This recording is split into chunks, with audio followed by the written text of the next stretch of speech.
Fala galera, tudo bem? Bom dia, boa tarde, boa noite. Não sei que hora você está assistindo esse vídeo, se foi na sequência aqui da aula, ou se você estava ocupado e está vendo isso no outro horário. Espero, mais uma vez, que esteja tudo bem com vocês aí, tá bom? Nosso rolezinho aqui agora, Geografia do Brasil, aula 7, a gente vai falar de movimentos migratórios. Então, se você quiser me acompanhar pelo material, a gente vai falar de movimentos migratórios de uma forma geral, né? Mas com algumas análises de Brasil. Mas é mais um geralzão de movimentos migratórios, tá? Por favor, me acompanhe aí.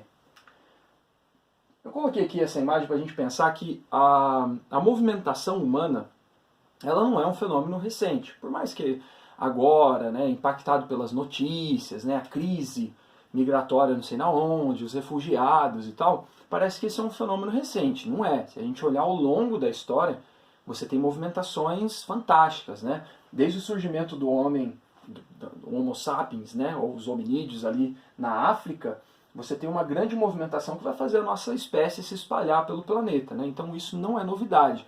Você tem grandes exemplos, por exemplo, na Bíblia, né, histórias lá do Velho Testamento. Então você tem grandes movimentações na história da humanidade e o que a gente vai tentar entender hoje é por que se movimentam e quais as consequências, ou seja, causas e consequências dessas movimentações sob uma perspectiva da geografia. Para a gente não ir tão longe assim na história, vamos pegar assim, ó, isso aqui é um mapa das grandes navegações, século XVI. As grandes navegações do século XVI, elas marcam o início de um processo de globalização. Então, nós podemos dizer que a partir do século XVI, com essas navegações para outros lugares, né, o novo mundo sendo descoberto aqui, achado, né, a América, a partir disso você começa a ter novas tecnologias, né, nos meios de transporte, na comunicação, aí vai passando o tempo, século XVIII, XIX, ou seja, nos últimos séculos se intensificou muito a possibilidade técnica da movimentação das pessoas, tá? Então isso fez com que em números, né, ou em percentual, aumentasse a população das pessoas pelo mundo afora. Porém, vamos dizer assim, nos últimos 500 anos, aí pega junto com a história do Brasil, né, nos últimos 500 anos essas movimentações têm ganhado uma força maior. Mas isso tem a ver, porque assim, ó, guerra, fome, buscar uma vida melhor sempre teve. Mas às vezes as pessoas não tinham condições de fazer essas migrações, né? O que está acontecendo agora, e em outros momentos a gente pode analisar, mas eu vou apresentar para vocês aqui alguns fatores de atração ou de repulsão. Ou seja, o que pode ser um fator de atração? Uma oportunidade econômica, uma oportunidade social. Por exemplo, os Estados Unidos, durante o século XIX, sendo a terra das oportunidades, ou os europeus, quando vieram para o Brasil no século XIX para as lavouras de café. Ou seja, as pessoas migram, né, por fatores atrativos. E os fatores econômicos e sociais são bem importantes nesse processo. Se você pegar, por exemplo, a colonização da Austrália, você tem várias migrações que acontecem por esse interesse econômico para a pessoa ter uma vida melhor, né? Ou mudar de condição social e tudo. Agora, existem também fatores de repulsão, ou seja, muitas pessoas estão migrando não porque querem, mas porque são forçadas. Tudo bem que elas querem viver melhor, elas querem viver em paz, elas querem preservar suas vidas, mas elas estão sendo forçadas a migrarem, né? Esse fator de repulsão aqui, a gente pode chamar de... às vezes pode dar o nome de diáspora, né? Que é uma grande movimentação forçada, mas você pode ter, por exemplo, como fator de repulsão questões naturais, por exemplo, seca, fome, tsunami, terremoto, vulcão, pobreza, guerras, perseguições, né, políticas ou perseguições até mesmo religiosas, né? Então você tem várias configurações aí onde as pessoas são obrigadas, elas estão sendo expelidas dali, né? Se você pegar o caso, por exemplo, dos haitianos em 2010, com o terremoto que teve lá. Se você pegar o caso agora da guerra da Síria, inclusive essa é a imagem de lá, né? Essa é uma foto de Alepo. Olha a situação, isso está obrigando as pessoas a saírem dali, né? Ou guerras e perseguições religiosas e tal, você tem vários exemplos, daqui a pouco eu vou dar alguns mais específicos, né? Mas, no fundo, os fatores que movem as pessoas, tanto aqui na atração quanto na repulsão, é a ideia de querer viver melhor, é a ideia de buscar uma vida melhor, né? É isso que está movimentando essas pessoas. Tem uma ideia para os vestibulares que eu acho que vocês têm que tomar muito cuidado, que são as ideias ligadas à xenofobia. E normalmente a xenofobia está ligada ao preconceito, e o preconceito está ligado à desinformação, né? A xenofobia seria o ódio ou o medo do estrangeiro, do outro, né, do diferente. Isso está ligado a uma visão preconceituosa das coisas. Vocês viram agora recentemente asiáticos apanhando nas ruas em Londres porque eram asiáticos e o vírus estava vindo de lá. Isso é preconceito, isso é xenofobia, né, uma violência. Mas como essa ideia de preconceito está associada à desinformação, normalmente, ou uma formação errada, eu acho legal vocês pensarem, anotarem algumas frases, alguns termos aí que a gente tem que acertar. Porque, por exemplo, eu vou começar e terminar com esse exemplo da imprensa aqui. Uma vez eu assisti num jornal, esses canais de 24 horas, eu vi uma notícia dizendo que um refugiado, se eu não me engano na Bélgica ou na Holanda, que esse refugiado ele teria explodido uma bomba lá. Ele fez um ataque terrorista. Aí a notícia classificou ele como refugiado. Está totalmente errado isso, conceitualmente falando. Então vamos acertar alguns termos aqui, depois eu volto nessa notícia para você tentar entendê-la melhor. Migrante é todo aquele que se movimenta. Migrante, tá? Imigrante é aquele que chega em algum lugar, aquele que está vindo de fora. Emigrante é aquele que sai. Então, um brasileiro que sai do Brasil, ele sai como imigrante, chega num outro lugar, ele é um imigrante. César, então, um migrante, né? Ele é imigrante e imigrante ao mesmo tempo? Sim, depende do lado que você está olhando, se ele está saindo ou se ele está chegando. Mas são termos que vocês vão ter que usar na hora de escrever sobre isso. O refugiado é outra coisa. O migrante, esse cara que chega num país como um imigrante, por exemplo, ele está vindo atrás de uma oportunidade melhor, ele veio por uma promessa de emprego, ele veio atrás de terra, ele escolheu ir para aquele lugar. Isso é um imigrante, né? Que ele está chegando num lugar como imigrante. O refugiado é diferente, é alguém que não tem opção. É alguém que está fugindo de uma guerra religiosa, de uma perseguição política, de uma catástrofe natural. Então o refugiado, desde 1951, né, numa convenção da ONU, num acordo feito pela ONU, a ONU criada em 47, né, 48, Declaração dos Direitos Humanos, e nos anos 50 elas vão regulamentar então o conceito de refugiado. E hoje em dia você tem milhões de refugiados pelo mundo afora. Você tem quase...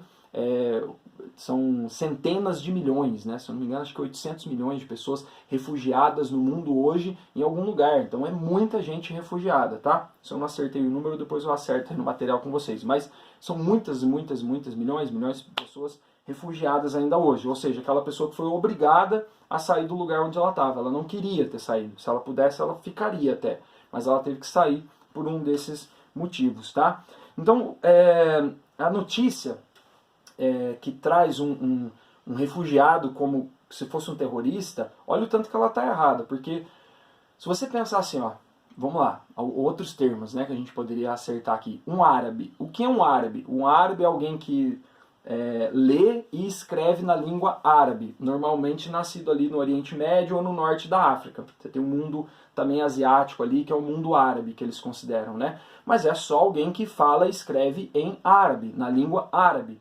Um muçulmano é alguém convertido ao Islã, que é a principal religião dos árabes, que surgiu ali na Península Arábica, mas não necessariamente é a mesma coisa. É fato que no mundo árabe, a maioria das pessoas, a maioria dos árabes, são convertidos ao Islã, então eles são muçulmanos.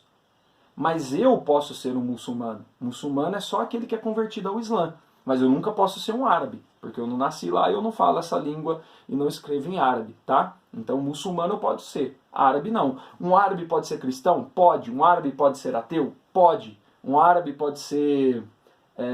se converter à religião judaica? Pode também. Vai ter alguns problemas entre eles lá, a gente vai ter uma aula sobre isso, mas pode também.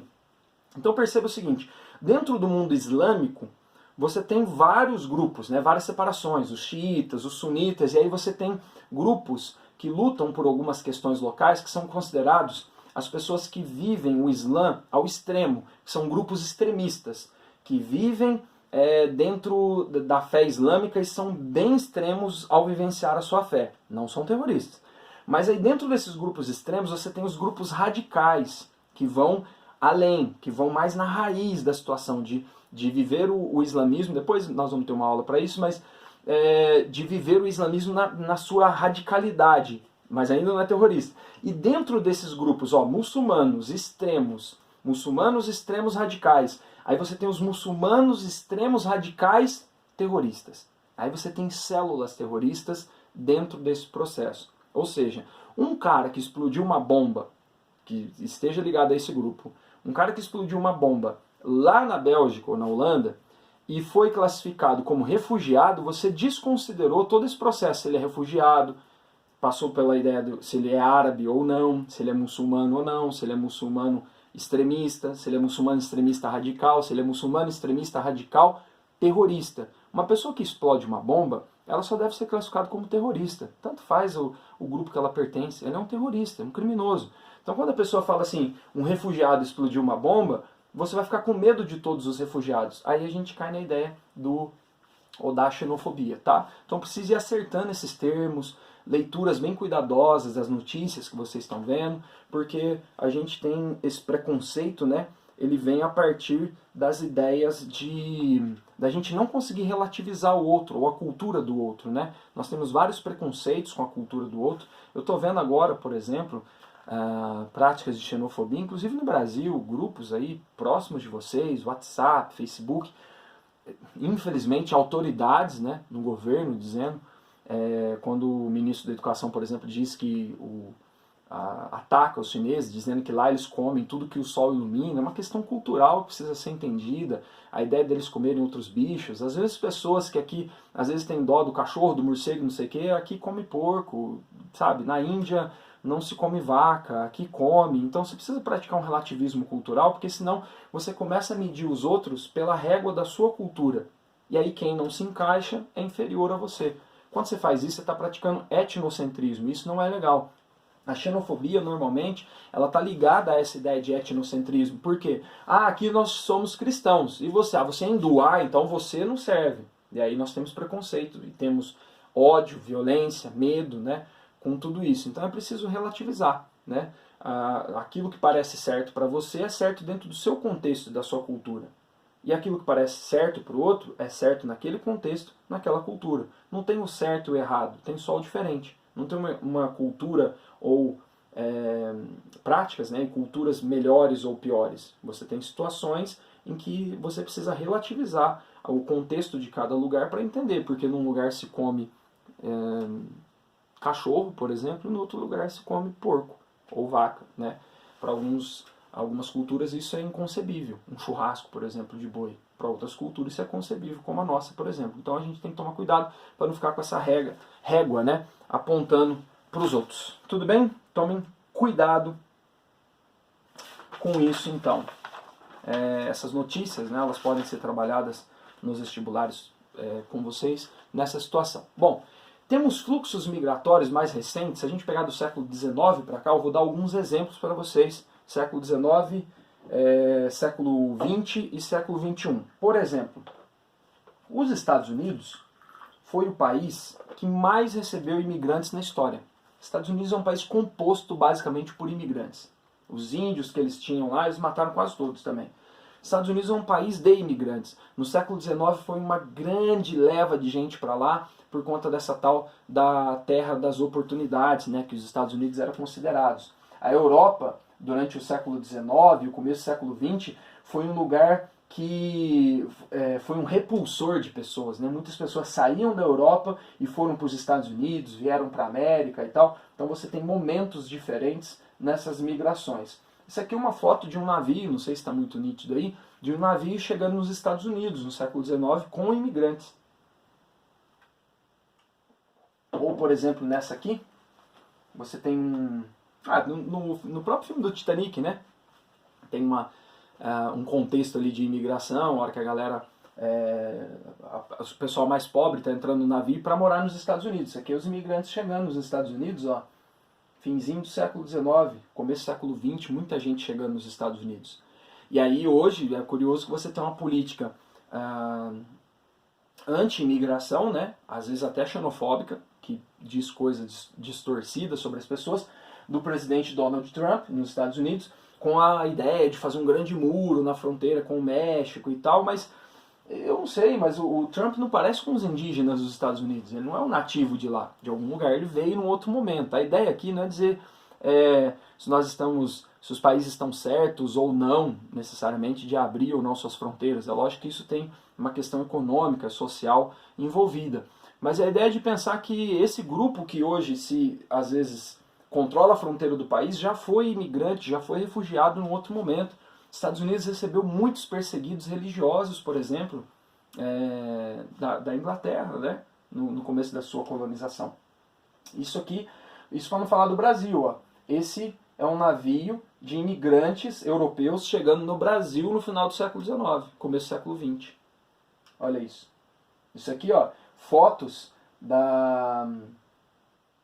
de imigrantes chegando em São Paulo, né? Eles chegavam ali em Santos, principalmente, por conta da economia do café e tal. Chegavam por Santos, subiam até São Paulo. Ali em São Paulo você tinha uma hospedaria para esse pessoal, eles ficavam desse jeito lá, eram higienizados e tudo, e depois mandados para as fazendas de café da região. E isso numa tentativa muito clara do governo e da elite brasileira de branquear a população, né? De fazer um embranquecimento da população.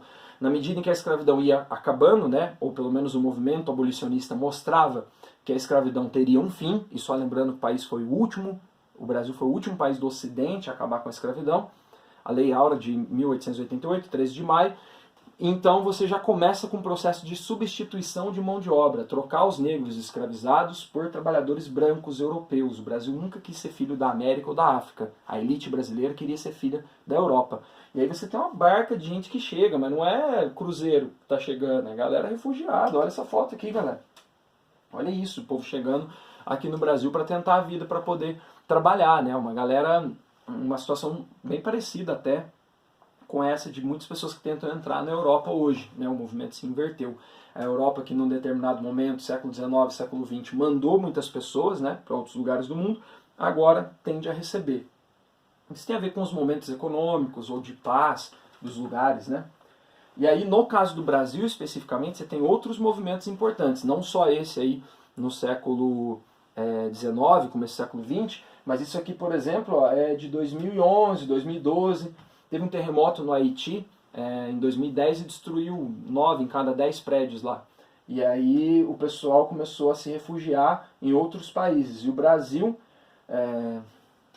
eles imaginaram que o Brasil, por futebol, população negra também e tal, que no Brasil eles poderiam se dar bem, poderiam ser bem acolhidos, né? Mal sabiam eles que aqui a gente também tinha muita coisa de xenofobia. Eu vou deixar muitos casos de xenofobia. Eu vou deixar um vídeo aí pra vocês sobre isso, tá? Então, ó, esse pessoal tava brigado numa cidade lá no Acre, que chamava Brasileia, que foi, né, a porta lá de chegada deles, e depois essa galera começou a se espalhar pelo Brasil e estão aí até hoje. Você tem um caso mais recente no Brasil dos venezuelanos, né? Isso sem contar dos bolivianos, dos peruanos, que já há muitos anos vêm para São Paulo procurar emprego, principalmente na indústria têxtil e tal. Você tem uma galera que vem para o Brasil. O Brasil recebeu gente de todos os lugares, né? Tem colônia japonesa aqui. Então o Brasil tem vários momentos aí. Um dos movimentos mais recentes, né, que aí vocês têm que ficar um pouco mais ligados, já está rolando há alguns anos, é o movimento dos refugiados da Síria, né? De um modo geral, do norte da África e um pedaço ali do Oriente Médio. Tem um evento que a gente vai estudar depois, que é a Primavera Árabe. Você tem uma série de levantes e convulsões sociais em vários países ali desse mundo árabe, né? E aí alguns governos caem, outros não. Na Síria se institui uma guerra civil, né? Depois a gente vai ter um momento para falar disso, tem uma história complicadíssima, mas é muito violenta, é muito feia, e a galera começa a se refugiar. Então você tem um caso recente, que é essa história da Síria. Tem um caso de perseguição política também entre Mianmar e Bangladesh. Essa é uma foto de lá, né, de um movimento recente que está acontecendo também. Uma minoria muçulmana é perseguida por budistas e outros radicais lá na região. Então você também tem milhões de pessoas refugiadas nesses lugares. Eu acho essa foto bem forte, assim. Esse aqui é um trabalho, alguns artistas plásticos fizeram. Isso aqui é a fronteira de Estados Unidos e México.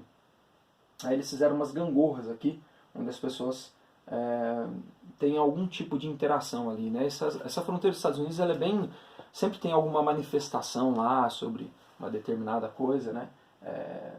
a manifestação de grafiteiros ou artistas plásticos, fotógrafos e tal, porque é um lugar muito simbólico, né, essa fronteira.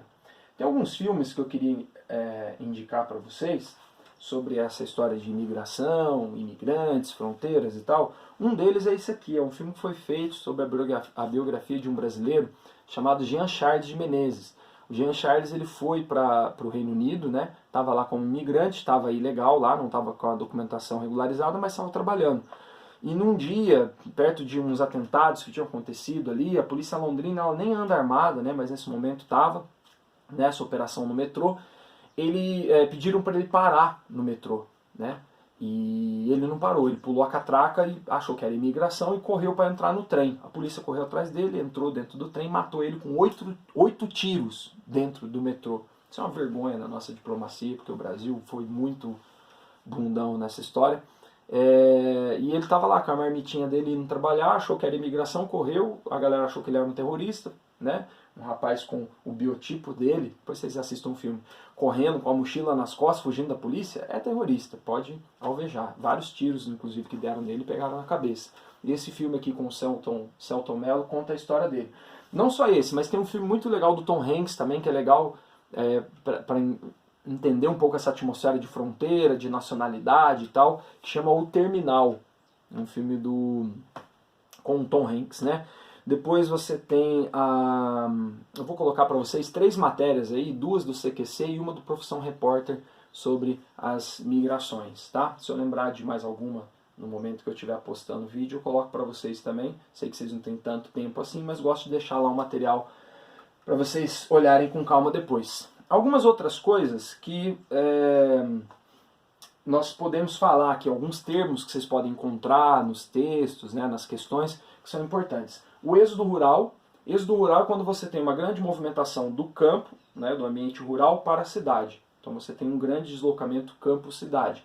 Mas também pode acontecer um êxodo urbano. Aliás, em muitas cidades isso já está acontecendo hoje. O pessoal deixa de morar na cidade e começa a ir morar no campo. Tem um êxodo urbano famoso na história que é aquele de Roma, né? No finalzinho de Roma ali a galera começa a deixar a cidade e ir para o campo.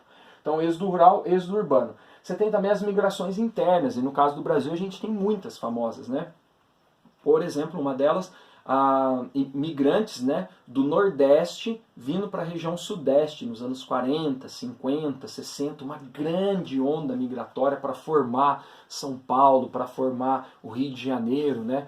Esse São Paulo nordestino que se forma nessas décadas. Você tem uma grande migração para a construção de Brasília ou para ocupar o norte do país com a Zona Franca de Manaus e projetos de desenvolvimento lá. Ou seja, você tem migrações internas. Atualmente você tem uma grande migração da galera indo para a região do agronegócio, ali no centro-oeste. Muitos de vocês, inclusive, devem ir para lá e devem trabalhar lá, porque hoje são as cidades que crescem, né? Proporcionalmente mais rápido no Brasil. Tem cidades lá comemorando 10 anos, 20 anos, 30 anos de existência. Aí você tem o movimento pendular, o qual alguns de vocês aí fazem, né? Quando você sai da sua cidade para estudar em outra, você é um migrante diário, né? Você vai e volta, você tem um movimento pendular. Quando alguém sai para trabalhar de um lugar, né, de uma cidade e vai para outra, por exemplo, também é um movimento pendular. O movimento do final de semana, indo para a praia, movimento de turismo, os boias frias, né? A galera que trabalha no campo, mas mora na cidade, o cara que veio para a cidade, não conseguiu um emprego, e aí ele continua trabalhando no campo. Todo dia ele vai com a marmitinha de comida fria dele, vai para o campo, trabalha e volta, né? Normalmente esse movimento pendular, ele pode gerar um fenômeno de cidade dormitório. Cidade dormitório, em volta de São Paulo, ali tem algumas, né? Vinhedo, Valinhos, são cidades onde as pessoas moram, residem, mas elas, quase a maioria, trabalha fora. Tipo Águas da Prata, vamos pôr assim. A maioria da população da Prata trabalha em São João da Boa Vista. Então, as pessoas voltam para a sua cidade só para dormir. Então, elas só residem lá, mas trabalham em outros lugares, né? Esse é o conceito de cidade dormitório. Migração sazonal, que é uma migração que pode ser temporária por alguma condição climática, por algum tipo de economia. Você tem migrações que são temporárias, né? E aí eu coloquei aqui o conceito de transumância, que é essa ideia de você se movimentar, por exemplo, com... imagina o seguinte, você tem um gado lá de bode, boi, enfim, você tem um grupo lá de animais que você cuida. No momento, quando está mais frio, você desce para as partes mais baixas, você fica ali nas partes mais baixas da região onde você vive, porque mais para cima está muito frio, não vai ter vegetação e tal. No momento em que fica mais calor, né, aí você sobe, porque algumas regiões vão inundar, tal, aí você vai para os pontos mais altos para aproveitar a pastagem. Essa movimentação, né, com criação de animais e tal, dessas pessoas, a gente chama de transhumância, ou a migração sazonal, né? Aqui eu coloquei uma foto para vocês de um boia fria, que faz parte desse movimento pendular, que eu acabei de explicar. Tem um conceito que eu acho importante vocês saberem também, que é o fuga de cérebros, né, ou brain drain, que está acontecendo muito. Países que não investem em educação estão perdendo seus cérebros geniais, né, suas grandes mentes, para países que pescam essas pessoas. Vamos pegar o caso do Brasil. O Brasil está desmontando ciência e tecnologia. As unidades de pesquisa, pesquisa e universidade pública, nós estamos desmontando tudo isso e é uma grande cagada que nós estamos fazendo. Mas enfim, ainda assim você tem pesquisadores, você tem cientistas e você tem mentes brilhantes no país. Essa galera vai produzir ciência fora daqui, não fica aqui. As universidades de todo mundo começam a oferecer bolsa de estudos, grupos de orientando para te ajudar e tal, aí você que está com a pesquisa aqui, você junta os seus dados e vai embora. É uma grande fuga de cérebro que os países mais pobres, ou aqueles que não percebem a necessidade do investimento em educação, estão sofrendo atualmente. E aí, só para não ficar assim só com exemplos ruins, né, eu queria dar 2 exemplos aqui de coisas boas que acontecem nesse mundo dos movimentos migratórios. O primeiro deles, não tem a ver com a imagem ainda, mas é a questão do Canadá. Pesquisem aí o Canadá.